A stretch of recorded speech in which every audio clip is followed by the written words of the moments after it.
मुट्ठी में कुछ सपने लेकर भरकर जेबों में आशाएं, दिल में है अरमान यही कुछ कर जाएं कुछ कर जाएं। आपका स्वागत करते हैं आपके अपने इस YouTube channel CBSE and UP classes में। आज हम एक नई सीरीज चालू करने वाले हैं जिसमें हम क्लास 12th के चैप्टर वाइज हर एक टॉपिक को कवर अप करेंगे with complete concept, numerical and all theory, numerical और कॉन्सेप्ट के सहित पूरे कक्षा 12 फिजिक्स हम कवर करने वाले अपने सीरीज में। आज हम शुरुआत करेंगे अपने चैप्टर नंबर 1 की। चैप्टर का नाम है आपके इलेक्ट्रिक चार्ज एंड फील्ड, वैद्युत आवेश एवं क्षेत्र। तो सबसे पहले आज हम अपने पहले वीडियो में चार्ज एंड इट्स प्रॉपर्टीज, वैद्युत आवेश और उसके गुणधर्म, कैसे आवेश की अवधारणा आई, किस प्रकार से आवेश की आपकी उत्पत्ति हुई, वो टॉपिक कवर अप करेंगे। तो चलिए स्टार्ट करते हैं। सबसे पहले देखते हैं हम इंट्रोडक्शन ऑफ चार्ज। बोलते हैं आवेश का परिचय, आवेश की शुरुआत कहाँ से हुई। तो जब हम बात इंट्रोडक्शन की करते हैं तो ये कहानी शुरू होती है आज से 2600 साल पहले, जब एक ग्रीक फिलासफर जिसको बोलते हैं यूनानी दार्शनिक, एक यूनानी दार्शनिक थे जिनका नाम था थेल्स ने अंबर नामक एक सबस्टेंस होता है, पदार्थ होता है, उसको फर से जब रगड़ा तो पाया कि अंबर को जब फर से रगड़ा जाता है तो क्या होता है कि वो हल्के पदार्थ जैसे बाल, पेपर के टुकड़े, उन सभी को अपनी तरफ अट्रैक्ट करता है, आकर्षित करता है। तो ग्रीक फिलासफर जो थेल्स थे उन्होंने जब अंबर को रगड़ा फर से तो पाया कि ये हल्के पदार्थों को अपनी तरफ अट्रैक्ट कर रहा, आकर्षित कर रहा है। और अंबर को जो ग्रीक लैंग्वेज होती है, यूनानी भाषा होती है, उसमें इलेक्ट्रॉन कहते हैं। अंबर को यूनानी भाषा में इलेक्ट्रॉन कहते हैं।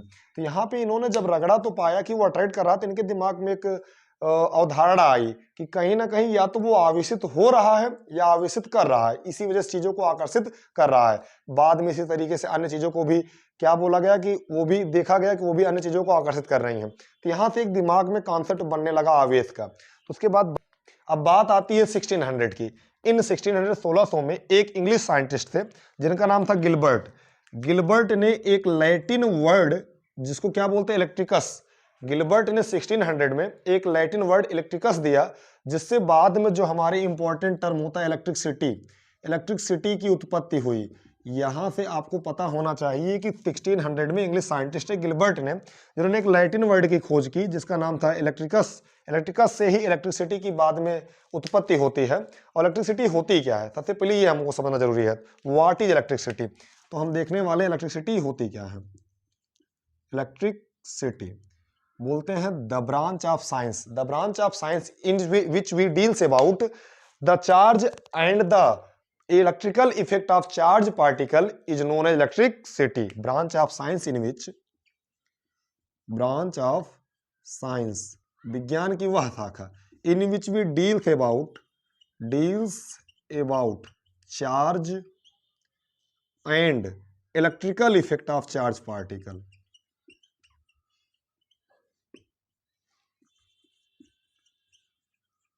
चार्ज पार्टिकल हिंदी में बोलो तो विज्ञान की वह शाखा जिसके अंतर्गत हम आवेश तथा आवेशित वस्तुओं के वैद्युत गुणधर्म के बारे में पढ़ते हैं, उसे हम इलेक्ट्रिसिटी कहते हैं। तो इलेक्ट्रिसिटी क्लियर हो गया होगा कि branch of science in which deals about charge and electrical effect of charge particle in known electricity. अब इलेक्ट्रिसिटी में भी दो पार्ट बांटा गया, चार्ज मोशन में हो सकता है, रेस्ट में हो सकता है। बोलो तो स्थिर अवस्था में और गतिमान अवस्था में। तो जो आपका चार्ज होगा या तो वो मोशन में होगा या फिर रेस्ट में होगा। अगर चार्ज मोशन में है तब क्या होता है और रेस्ट में क्या है तो तब क्या होता है। अगर आपका चार्ज मोशन में है, गतिमान अवस्था में है, तो उसको हम पढ़ते हैं करंट इलेक्ट्रिसिटी के अंतर्गत। बोलो तो धारा वैद्युत, करंट इलेक्ट्रिक धारा वैद्युत। अगर आपका चार्ज रेस्ट में है तो बोलते हैं इलेक्ट्रोस्टैटिक्स, स्थिर वैद्युत। धारा वैद्युत और स्थिर वैद्युत दो टॉपिक के अंतर्गत हम पूरा चार्ज की प्रॉपर्टीज के बारे में कवर करने वाले हैं। तो क्या बोलते हैं भैया, इलेक्ट्रिसिटी यहाँ पे क्लियर हो गया। चार्ज आपके मोशन में होंगे या तो रेस्ट में होंगे। अगर मोशन में है तो करंट इलेक्ट्रिसिटी, अगर रेस्ट में है तो इलेक्ट्रोस्टैटिक्स, स्थिर वैद्युत, इलेक्ट्रोस्टैटिक्स, स्थिर वैद्युत और धारा वैद्युत।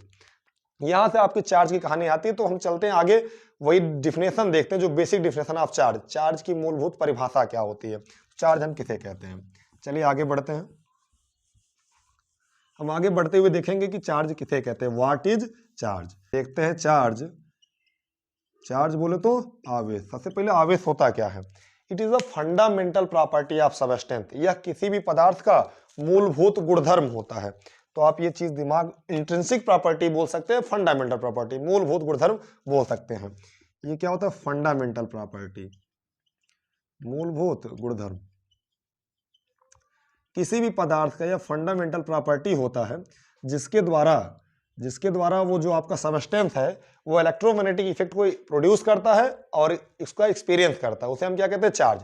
फंडामेंटल प्रॉपर्टी होता है किसी भी सबस्टेंस का जिसके द्वारा इलेक्ट्रोमैग्नेटिक इफेक्ट, बोले तो आपका क्या बोलते हैं भैया? इलेक्ट्रोमैग्नेटिक, वैद्युत चुंबकीय प्रभाव, जिसके द्वारा आपका वैद्युत चुंबकीय प्रभाव को वो प्रोड्यूस करता है और एक्सपीरियंस करता है। Produce plus experience. एकदम सिंपल से अगर चार्ज की डिफिनेशन देखा जाए तो charge is the fundamental property of substance by which it produces and experiences electromagnetic effect is known as charge. किसी पदार्थ का मूलभूत गुण जिसके द्वारा वह स्थिर वैद्युत प्रभाव उत्पन्न करता है तथा उसका अनुभव करता है, क्या कहलाता है भैया? चार्ज कहलाता है। तो चार्ज के अगर हम एसआई यूनिट की बात करें तो चार्ज की एसआई यूनिट होती है कूलाम। चार्ज की एसआई यूनिट कूलाम होती है, जिसे सी से डिनोट करते हैं। The SI unit of charge is coulomb, जिसे सी से डिनोट किया जाता है। तो अगर इसके बाद हम बात करें स्मॉलेस्ट यूनिट की, अगर बात कर लें तो स्मॉलेस्ट यूनिट ऑफ जो चार्ज होती है वो क्या होती है, और लार्जेस्ट यूनिट ऑफ चार्ज क्या होती है, वो क्या होती है भैया? अगर हम स्मॉलेस्ट यूनिट ऑफ चार्ज की बात करते हैं तो होता है Franklin. Smallest unit of charge is Franklin, जिसे ESU भी कहते हैं, और ये कितने के बराबर होता है? 3.3 इंटू 10⁻10 कूलाम। तो सबसे छोटी चार्ज की जो इकाई हो गई वो क्या होती है? फ्रैंकलिन, जिसे ESU भी कहा जाता है, और वो होती है 3.3 इंटू 10⁻10 कूलाम। और लार्जेस्ट यूनिट की बात करें तो आपके चार्ज की लार्जेस्ट यूनिट है फैरेड। फैरेड, और जो कि बराबर होता है 96,500 कूलाम। चार्ज की सबसे smallest unit franklin 3.3 into 10⁻3 coulomb, और largest unit farad 96,500 coulomb, 96,500 coulomb होता है इसमें। ये चार्ज की क्या हो गई भैया? यूनिट हो गई। एकदम सिंपल कहानी। इसके बाद जब हम आगे बढ़ते हैं तो हमको मिलती है टाइप्स ऑफ चार्ज।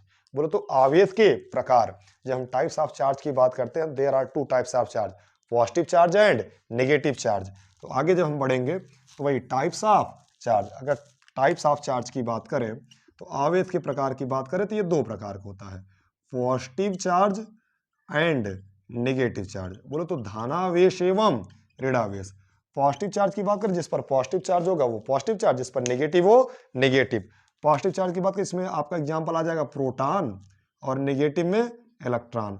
अगर प्रोटॉन पर बात करें तो होता है प्लस 1.6 इंटू 10⁻19 कूलाम, और इस पर होता है माइनस 1.6 इंटू 10⁻19 कूलाम। ये क्या हो गया? आपके टाइप्स ऑफ चार्ज। यहां से जब हम आगे बढ़ते हैं तो अगला टॉपिक हमारा मिलता है कि प्रॉपर्टीज ऑफ चार्ज। उसके पहले आप एक चीज ध्यान दीजिएगा, काफी बार आपके एग्जाम में पूछा जा चुका है, difference between charge and mass. आप एक जानते रहे, कोई भी चार्ज होगा, कोई भी सबस्टेंस होगा, हमेशा वो मास के साथ आएगा, बोलो तो द्रव्यमान के साथ आएगा। तो यहां से हमको एक चीज मिल रही है, तो अगर चार्ज भी आएगा तो किसी सबस्टेंस पे होगा, तो अगर चार्ज किसी सबस्टेंस होगा और सबस्टेंस किसी मास के साथ आएगा तो charge always exist with mass. Charge जो है, आवेश आपका हमेशा किसके साथ आता है भैया? मास के साथ आता है। Charge always exist with mass, मतलब जहां कहीं भी चार्ज होगा वो हमेशा किसके साथ होगा? मास के साथ होगा, द्रव्यमान के साथ होगा। लेकिन मास जो है वो ऐसा नहीं है कि मास भी हमेशा चार्ज के साथ होगा, ऐसा कुछ नेसेसरी नहीं है। तो चलिए हम 2 मिनट में सबसे पहले difference between charge and mass, आवेश और द्रव्यमान में अंतर देख लेते हैं। हम बेसिक से बेसिक चीजें देखेंगे, हर चीज कुछ भी हमको नहीं छोड़ना, हर एक कॉन्सेप्ट क्लियर करना है, एकदम क्लियरली चलना है। आप केवल मेहनत करते रहिए अच्छे से, हम अपना बेस्ट प्रोवाइड करेंगे आपको। चलिए तो हम देखते हैं डिफरेंस बिटवीन चार्ज और मास। चार्ज और मास में जो बेसिक डिफरेंस है हम देख लेते हैं। तो सबसे पहला जो बेसिक डिफरेंस होता है, अगर हम एसआई यूनिट की बात करें, एसआई सिस्टम की बात करें इंटरनेशनल सिस्टम में, तो ये हमारा जो है डिराइव्ड यूनिट होती है। एसआई के अनुसार, इंटरनेशनल सिस्टम के अनुसार ये हमारी कौन सी यूनिट है? Derived unit. डिराइव्ड यूनिट मतलब व्युत्पन्न राशि है। ये हमारी डिराइव्ड यूनिट किसके अनुसार? एसआई के अनुसार। और ये कौन सी है भैया? फंडामेंटल, ये मूलभूत है, फंडामेंटल क्वांटिटी है ये, या फिर फंडामेंटल यूनिट है, मूलभूत इकाई है। और ये क्या है? डिराइव्ड, व्युत्पन्न है, ये किसी से प्राप्त की जाती है। अगर दूसरे डिफरेंस की बात करें इसमें हम, तो ये पॉजिटिव भी चार्ज हो सकता है और निगेटिव भी हो सकता है। लेकिन अगर मास की बात करें, बोले तो आवेश धनात्मक भी हो सकता है, ऋणात्मक, लेकिन अगर हम द्रव्यमान की बात करते हैं तो इट इज ऑलवेज पॉजिटिव, ये हमेशा सिर्फ और सिर्फ धनात्मक होता है। बेसिक डिफरेंस हो गया। तीसरा एवं सबसे इंपॉर्टेंट जो आपका डिफरेंस है, इस पर आप विशेष ध्यान दीजिए। तीसरे डिफरेंस पर अगर हम तीसरे डिफरेंस की बात करते हैं तो जो हमारा चार्ज होता है, ध्यान दीजिएगा, तीसरे डिफरेंस बहुत जरूरी है।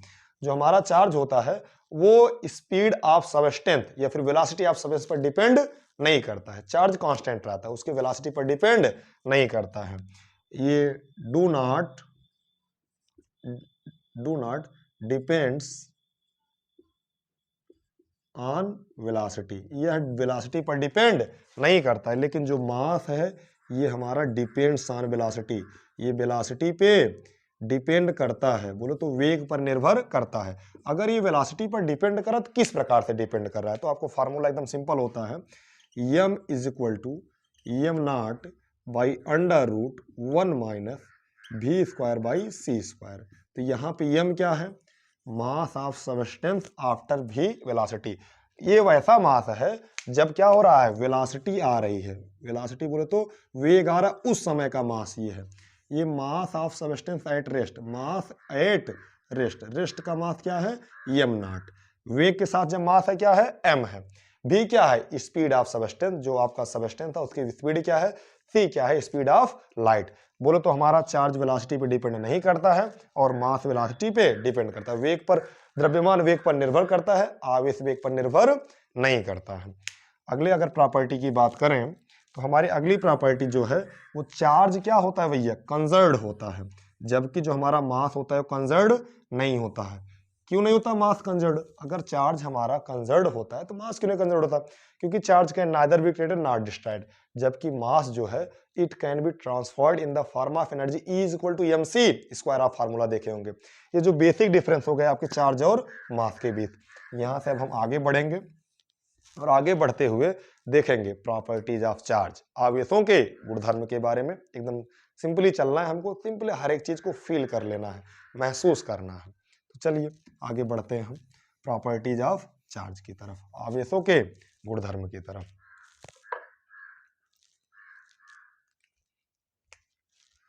प्रॉपर्टीज ऑफ चार्ज, आवेशों के गुणधर्म, प्रॉपर्टीज ऑफ चार्ज। आपका चार्ज ऑलरेडी था। तो जब हम प्रॉपर्टीज ऑफ चार्ज की बात करते हैं तो आवेशों के आपको मेनली 4 गुणधर्म मिलेंगे। There are 4 basic properties of charge. सबसे पहला मिलता है एडिटिविटी ऑफ चार्ज, हिंदी में कहते हैं आवेशों की योज्यता। तो एक सीरियल वाइज हम चारों प्रॉपर्टीज देखने वाले हैं चार्ज के। अभी आपको एकदम क्लियर हो जाएगा, फील आ जाएगा क्या होते हैं 4 प्रॉपर्टी। चलिए, तो सबसे पहले अगर हम बात करेंगे तो पहली प्रॉपर्टी है आपकी एडिटिविटी ऑफ चार्ज।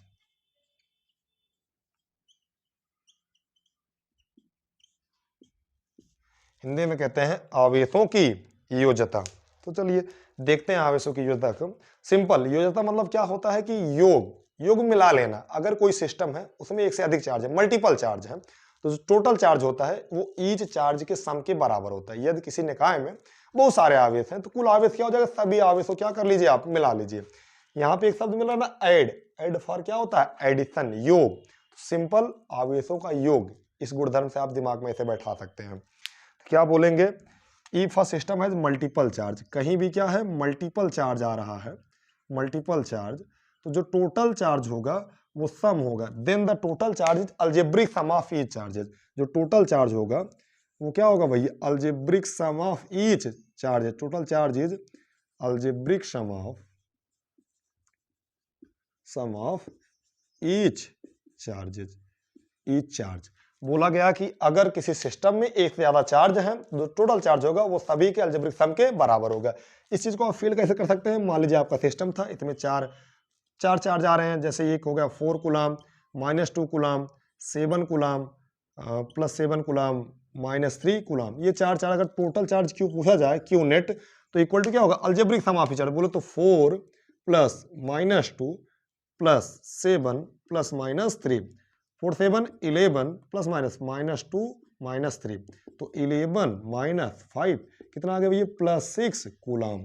तो बोले तो यही प्रॉपर्टी आपकी क्या होती है, एडिटिविटी ऑफ चार्ज। और यहाँ पे आप नोटिस किए होंगे कि यहाँ पे जब हम एडिशन कर रहे हैं चार्ज का तो वेक्टर लॉ को फॉलो नहीं कर रहे हैं। तो यहाँ से एक चीज और हमको मिल जाता है, charge is a scalar quantity, आवेश हमारी क्या है, एक अदिश राशि है। तो ये पहला गुणधर्म एकदम सिंपल था, इसी को बोलते हैं additivity of charge. I think आपको ये समझ में आ ही गया होगा।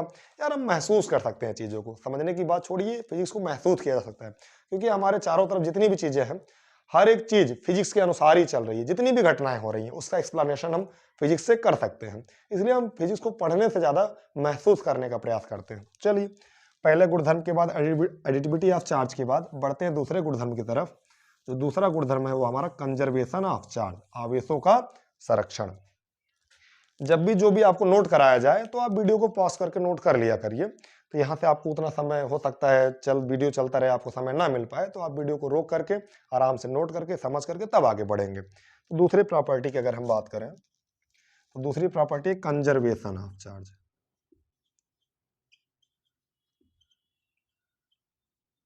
आवेशों का संरक्षण, कंजर्वेशन कहते हैं आवेशों का संरक्षण।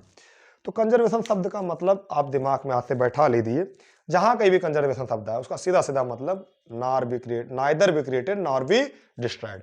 चार्ज की कंजर्वेशन की बात किया गया है, तो charge can neither be created nor be destroyed, ये बेसिक सा हो गया। Charge can neither be created nor destroyed. ये क्या होता है, ये कंजर्वेशन ऑफ चार्ज। इसका मतलब आवेश को ना तो उत्पन्न किया जा सकता है ना ही नष्ट किया जा सकता है। Charge can neither be created nor be destroyed.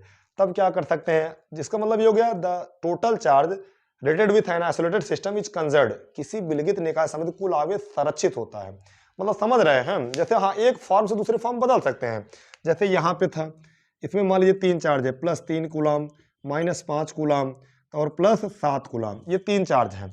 अगर इसको हम कह दें कि आप इसमें क्या कर सकते हैं, इसको ना तो जनरेट कर सकते हैं, ना तो मतलब ना तो उत्पन्न कर सकते हैं, ना ही नष्ट। इसको किस प्रकार से हम कर सकते हैं, ये 3 कूलम -5 7 7 3 10 10 5 ये 5 कूलम टोटल चार्ज है। तो यहाँ पे इसको भी ले सकते हैं -2 कूलम +8 कूलम -1 कूलम, इस प्रकार से भी कर सकते हैं। देखिएगा यहाँ पे भी टोटल चार्ज जो Q आएगा 7 3 10, 10 में से 5 गया भैया 5 कूलम टोटल चार्ज +5 कूलम आ गया। यहां पर भी Q कितना हो जाएगा -2 -1 -3 8 -3 +5 कूलम। इसको ट्रांसफॉर्म किया जा सकता है, लेकिन क्रिएट और बोलते हैं जनरेट मतलब उत्पन्न और नष्ट नहीं किया सकता है। इस प्रॉपर्टी को हम क्या कहते हैं, कंजर्वेशन ऑफ चार्ज। आप एकदम सिंपली देखिए, 2 प्रॉपर्टी खत्म हो गई, कुछ बिल्कुल लोड नहीं लगा होगा आपको। इसी तरीके से पूरी कक्षा 12 हम फिजिक्स एकदम ऐसे आपको बताएंगे कि आपको कभी महसूस नहीं हो। फिजिक्स बिल्कुल सिंपल, मतलब महसूस करके चलेंगे फिजिक्स को। चलिए, 2 प्रॉपर्टी के बाद अगले प्रॉपर्टी की बात करते हैं। ये सबसे इंपॉर्टेंट प्रॉपर्टी है। तीसरी प्रॉपर्टी जो है क्वांटनाइजेशन ऑफ चार्ज, कहते हैं आवेशों का क्वांटीकरण। सबसे जरूरी गुणधर्म है ये चार्ज का, तो ध्यान दीजिएगा। अभी हम समझते हैं क्या होता है क्वांटनाइजेशन ऑफ चार्ज।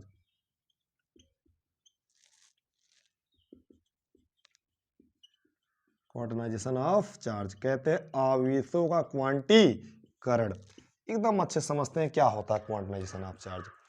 तो जैसे कोई भी चार्ज है, किसी भी सबस्टेंस पर चार्ज है, charge on any substance is always a integer multiple of fundamental charge. कोई भी सबस्टेंस है उस पर चार्ज पूरा निकालना है तो वो हमेशा एक फंडामेंटल चार्ज होता है e. Fundamental charge the smallest charge which is possible in nature.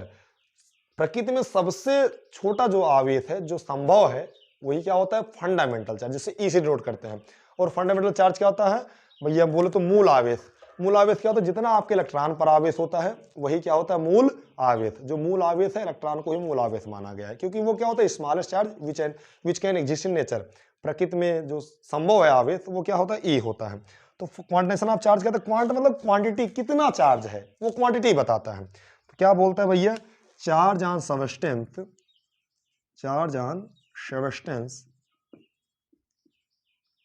is always integer multiple of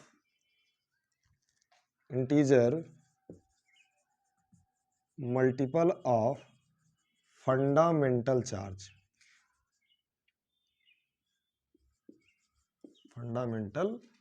Hindi में बोले तो कोई भी आवेश होगा वो एक मूल आवेश के मूल आवेश पर जितना आवेश होता है उसके पूर्णांक गुणक के बराबर होगा। कोई भी आवेश हमेशा जो एक मूल आवेश होता है उसके पूर्णांक गुणक के बराबर होता है। यहाँ से क्या मिलता है हमको, यहाँ से मिलता है क्यू। क्यू बोले तो कोई चार्ज हमारा क्यू है वो क्या होगा, जो आपका फंडामेंटल चार्ज है। फंडामेंटल चार्ज बोले तो ई, चार्ज ऑन इलेक्ट्रॉन, इसी को फंडामेंटल चार्ज कहते हैं। इसी के इंटीजर मल्टीपल के बराबर होता है। इंटीजर प्लस भी हो सकता है हमारा, मतलब पॉजिटिव भी नेगेटिव भी। अब यहाँ पे अगर हम बात करें, समझने का प्रयास करें, तो ई क्या है भैया, फंडामेंटल चार्ज। ई की वैल्यू कितना होती है 1.6 इंटू 10⁻19 कूलम। एन की बात करें, एन आपका है इंटीजर, और यही क्या डिनोट करता है, नंबर ऑफ इलेक्ट्रॉन्स, आवेशों की, बोले तो इलेक्ट्रॉनों की संख्या यही डिनोट करता है आपका। क्यू क्या है, टोटल चार्ज, और यही आपका क्या गुणधर्म था भैया, क्वांटनाइजेशन ऑफ चार्ज, आवेशों का क्वांटिटी। एकदम सिंपल। यहाँ से एक चीज आपको नोट करने वाली क्या मिलती है, जैसे कोई भी चार्ज होगा, +1 कूलम ये पॉसिबल है, -5 कूलम बिल्कुल पॉसिबल है। लेकिन अगर आपसे क्या पूछा जाए, क्या भैया -3/2 कूलम, क्या ये चार्ज पॉसिबल है, बिल्कुल हो सकता है। लेकिन अगर इस फॉर्म में दिया गया हो -3/2 ई, क्या ये पॉसिबल है, कभी नहीं, क्योंकि यहाँ पे एक इंटीजर नहीं है। यहाँ पे टोटल चार्ज था, कूलम में था, ये पॉसिबल है। लेकिन -3/2 ई यहाँ पे इंटीजर के रूप में क्या आया है, -3/2, ये एक इंटीजर नहीं है, इसलिए ये कभी पॉसिबल नहीं है। क्या 5/2 ई, क्या ये चार्ज कभी पॉसिबल है, बिल्कुल पॉसिबल नहीं है। समझ में बात नहीं, क्योंकि हमेशा इंटीजर मल्टीपल के बराबर होगा। कभी भी आपका चार्ज फ्रैक्शन, पॉइंट, इस सब के फॉर्म में नहीं होगा। ये क्या थे, 3 प्रॉपर्टी, तीसरी क्वांटाइजेशन ऑफ चार्ज। अब आगे बढ़ते हैं हम अपने चौथे प्रॉपर्टी की तरफ। एकदम आप अच्छे से क्लियरली चलते चलिए, आप क्रम से पूरी फिजिक्स हम कवर कर लेंगे। चलिए देखते हैं अपनी चौथी प्रॉपर्टी। बिल्कुल मजे के साथ हम पढ़ते रहेंगे, एक शेर सुन के फिर आगे बढ़ते हैं। जो तुम जाते हो सुख के सभी आधार जाते हैं, फकत तुम तक हमारी जिंदगी के द्वार जाते हैं। जरूरत ही नहीं उस जीत की जिसमें नहीं हो तुम, तुम्हारी साथ की खातिर चलो हम हार जाते हैं। तो चलिए चौथी प्रॉपर्टी देखते हैं आप तीसरी प्रॉपर्टी के बाद। चौथी प्रॉपर्टी एकदम सेम है, एकदम सिंपल है, सॉरी, चौथी प्रॉपर्टी एकदम से सिंपल है। Same charges repel each other and opposite charges attract each other. जैसे दो समान प्रकार के आवेश हैं, अगर सेम चार्ज है तो वो क्या करेंगे, हमेशा एक दूसरे को रिपेल करेंगे। और अगर अपोजिट चार्ज है, अपोजिट बोले तो विपरीत आवेश है, तो वो क्या करेंगे भैया, अपोजिट चार्ज अट्रैक्ट करते हैं। तो अभी ध्यान दीजिए, सेम चार्ज बोले तो जैसे एक चार्ज प्लस है, दूसरा भी आपका प्लस चार्ज है, ये दोनों एक दूसरे क्या करेंगे, रिपेल करेंगे। अगर एक प्लस है और दूसरा कैसा है, माइनस है, ये दोनों क्या करेंगे, एक दूसरे को अट्रैक्ट करते हैं। अगर करते हैं तो क्यों करते हैं, क्योंकि इनके बीच लगता है फोर्स, इलेक्ट्रोस्टैटिक फोर्स, स्थिर वैद्युत बल। ये दोनों आवेश जो चार्ज है रेस्ट में है, इसलिए स्थिर वैद्युत बल लगेगा। अगर स्थिर वैद्युत बल लगता है तो कितना लगेगा, उसका मैग्नीट्यूड क्या होगा, कैसे हम वो निकालेंगे, तो इसी के लिए आगे आपको मिलता है कूलॉम्स लॉ, कूलॉम का नियम। अगले वीडियो में हम कूलॉम के नियम के साथ ही मिलते हैं। के लिए इतना पर्याप्त, आप मेहनत करते रहिए।